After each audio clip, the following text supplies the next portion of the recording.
नमस्ते, मैं हूँ शशि हरमुख और आप सबका इस चैनल पर स्वागत है। आज का प्रश्न नितिन जाटव का है। ये पूछ रहे हैं, दीदी आप कैसे भक्ति करती थी?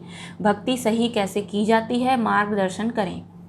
देखिए नितिन जी और बाकी सारे व्यूअर्स, भक्त की भावनाओं के ऊपर निर्भर करता है कि वो किस प्रकार की भक्ति करेगा। भक्त और भगवान के बीच का ये प्राइवेट मैटर है, ठीक है। कोई भक्त होते हैं जो भगवान को मित्र की तरह देखते हैं, जैसे सुदामा जी और अर्जुन जो हैं वो भगवान श्री कृष्ण को मित्र की तरह पूजते थे, भक्ति करते थे, है ना। और कोई भक्त जो हैं वो भगवान को माता पिता की तरह देखते हैं, कोई गुरु की तरह देखते हैं, है ना। और कोई भक्त हैं जो सेवा भावना से भक्ति करते हैं, जैसे हनुमान जी और लक्ष्मण जी करते थे भगवान श्री राम की भक्ति, है ना। तो आप किसी भी मार्ग का चुनाव कर सकते हैं। भक्ति में बहुत सारी धाराएं हैं, बहुत सारे मार्ग हैं, आप किसी भी मार्ग का चुनाव कर सकते हैं, लेकिन ये आपके पर्सनल मैटर पे डिपेंड करेगा। ये आपका पर्सनल मैटर है कि आप भगवान के साथ कैसा संबंध रखेंगे, है ना।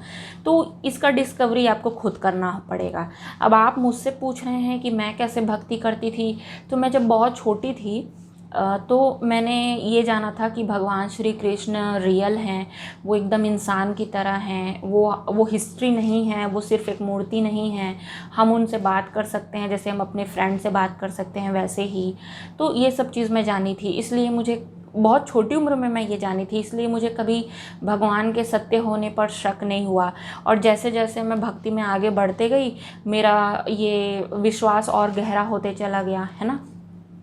तो साल 2012 तक, 1995 से साल 2012 तक मैं कृष्ण की भक्ति करती थी। एज ए फ्रेंड देखती थी मैं कृष्ण को, क्योंकि मेरे कोई फ्रेंड थे नहीं, तो मैं उनको एज ए फ्रेंड देखती थी। एक मंदिर में मैंने कहीं पे लिखा हुआ पढ़ा था कि ईश्वर को आप जिस रूप में पूजते हो, ईश्वर आपको उसी रूप में प्राप्त हो जाते हैं।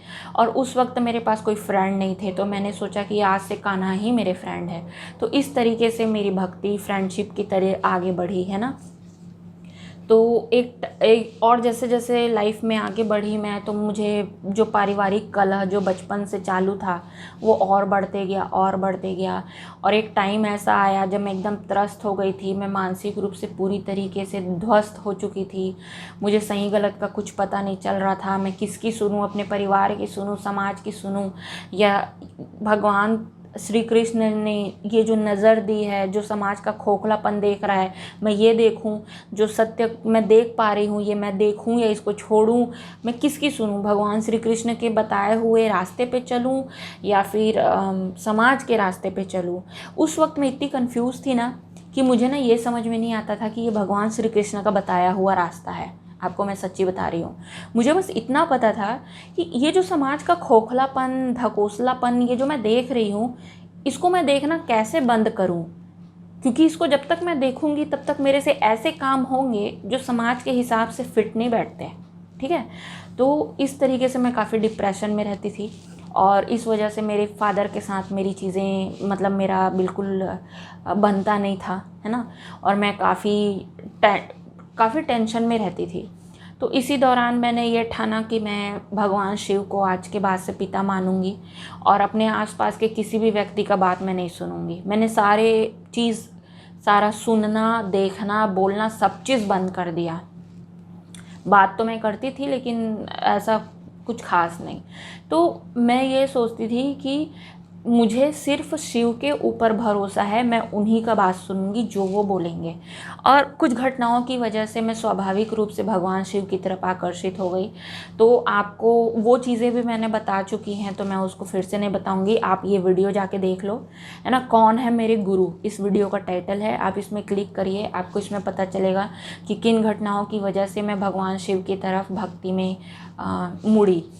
और जब मैं भक्ति में थी, भगवान शिव की भक्ति करने लगी थी, एज ए फादर उनको मैं मानती थी, है ना। एज ए फादर मैं उनको देखती थी, तो मैंने कभी उनको भगवान की तरह नहीं देखा। तो मुझे कभी भी ये शक नहीं हुआ कि वो रियल नहीं है। कभी मेरे मन में ये बात नहीं आई कि भगवान आप दर्शन दो तब मैं आपको मानूंगी। कभी मैंने उनके सामने ये डिमांड नहीं रखी। मेरी एक मिनिमम ज़रूरत थी कि मुझे अपने पिता का प्यार चाहिए, क्योंकि मैं बहुत लोनली फील करती थी, तो मुझे पिता का प्यार चाहिए। आप एक तरीके से ये स्वार्थ ही है, ये लालच है प्यार का, है ना।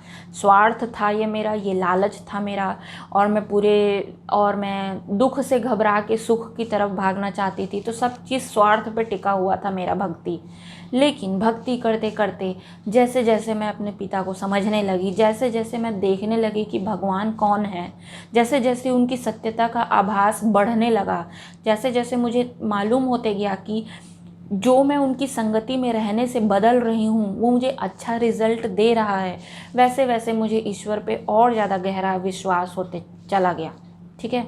तो आप पूछ रहे हो मैंने कैसे भक्ति की, तो मेरी एक्चुअल भक्ति उनकी संगति थी। ईश्वर की संगति को चुनना ही मेरी साधना था। ठीक है। जब आप मंत्र की साधना करते हो ना, जिस भी देवी देवता की मंत्र की आप साधना कर रहे हो, उसका मूल कारण यही होता है कि आप उस देवी देवता की संगति चुन रहे हो प्रतिदिन के लिए, आप उनको याद कर रहे हो। जब आप ध्यान से उठ जाते हो, जप करके उठ जाते हो, तो बैक ऑफ द माइंड आपके दिमाग में, अगर आपने ध्यान किया होगा जप वाला, तो आपको ज़रूर ये जो मैं कह रही हूँ ये आपको समझ में आएगा मैं क्या कह रही हूँ। जब आप डेली रूटीन में दैनिक जीवन के जो भी आप कार्य कर रहे हो, और अगर आपने जप भी किया है, तो नॉर्मल काम करते हुए भी ना आपके दिमाग में वो जप चलते रहता है। तो वो है कि भगवान को निरंतर याद रखने का एक माध्यम है, निरंतर उनकी संगति चुनने का एक माध्यम है जप, है ना। तो जप भी यही काम करता है। अब मैं जप या ध्यान तो नहीं कर रही थी, लेकिन मैंने भगवान शंकर को फादर मान लिया था, तो उसकी वजह से मैं हर वक्त उनको ध्यान में रखती थी, मैं कभी भूलती ही नहीं थी। मैं किसी से इतना बात नहीं करती थी जितना उनसे करती थी। तो बहुत सारी ऐसी चीज़ें हुई कि मेरा मन कुछ और करना चाहता है, लेकिन मैं ये सोचती थी कि नहीं, भगवान के मतलब फॉर एग्ज़ाम्पल मैं बताती हूँ, मुझे मौका मिला जो लोग मेरे साथ बुरा किए हैं उनके साथ बदला निकालने का। तो एक दो मौके में मैंने निकाला भी, लेकिन फिर मुझे लगा कि मतलब उसकी वजह से मुझे इतनी शर्मिंदगी महसूस हुई कि मैं अपने भगवान के पास जाके प्रार्थना नहीं कर पा रही थी, बात नहीं कर पा रही थी, मुझे शर्म आ रही थी खड़े होने में। तो मुझे ऐसा लगा कि जो कार्य मुझे शर्मिंदा कर दे वो कार्य सही नहीं हो सकता। तो मुझे अपने फादर के सामने खड़े होने में भी मेरे पैर लड़खड़ा रहे हैं, तो क्या मतलब ऐसा काम करके। तो मैं ये बताना चाहती हूँ कि मैं तहे दिल से बदला निकालना चाहती थी, मेरा रोम रोम चाहता था कि मैं उन लोगों से बदला निकालूं जिन्होंने मेरे साथ बुरा किया, बट सिर्फ इसलिए कि मैं अपने फादर के साथ अपना रिलेशनशिप ख़त्म नहीं करना चाहती थी, डिस्टर्ब नहीं करना चाहती थी। इसलिए मैंने अपने मन की ना सुन के भगवान का सुना, या भगवान को चुना आप बोल सकते हो। तो ये जो संगति है ना, ये आपके ऊपर एक तरीके का लगाम लगाता है। ईश्वर की संगति आपको सोचने पे मजबूर करता है कि आप क्या कर रहे हो, आपका एक्शन क्या है, आप किस दिशा में जा रहे हो, किसको चुनते हो, किसको नहीं चुनते हो। ये सब चीज़ें जो है भगवान की संगति की वजह से बदलने लगती है। मंत्र की साधना भी आपके व्यक्तित्व में ऐसे ही प्रभाव डालने लगता है, चेंज होने लगता है। ठीक है। तो इस तरीके से मेरी भक्ति आगे बढ़ी थी। जब मैं ध्यान करना शुरू की, तब जब मैं भगवान शिव को पिता मानी, तब वो 2012, 13 या 14 का टाइम था। और जब मैंने ध्यान करना शुरू किया वो 2020 का टाइम था।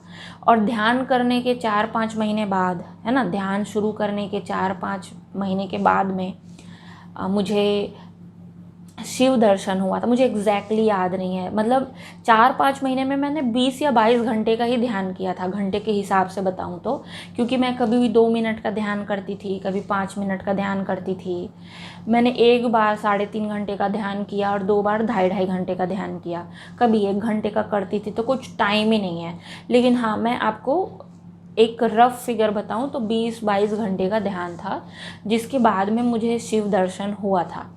तो ध्यान शुरू करने से पहले ही मैं पूरी तरीके से ईश्वर को समर्पित कर चुकी थी, मेरी इच्छाएं ख़त्म हो चुकी थी। आपको मैं बताऊं, मेरे मन का ऐसा स्थिति हो गया था कि अगर कुछ इच्छा भी मेरे मन में आती थी और मैं देख रही हूँ कि वो पूरी नहीं हो रही है, तो पता है मुझे ऐसा लगता था कि पूरी नहीं हो रही है क्योंकि भगवान ऐसा चाहते हैं।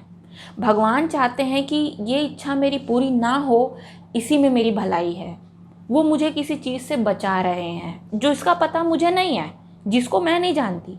तो मुझे इतना अटूट विश्वास हो गया था पिताजी पे, शिव जी पे, कि अगर वो चाहते हैं कि मुझे कुछ ना मिले तो ज़रूर इसमें मेरी भलाई है। मुझे नहीं पता, मैं अज्ञानी हूँ, मुझे नहीं मालूम, लेकिन मुझे पूरा यकीन था कि वो जो करेंगे वो सही करेंगे।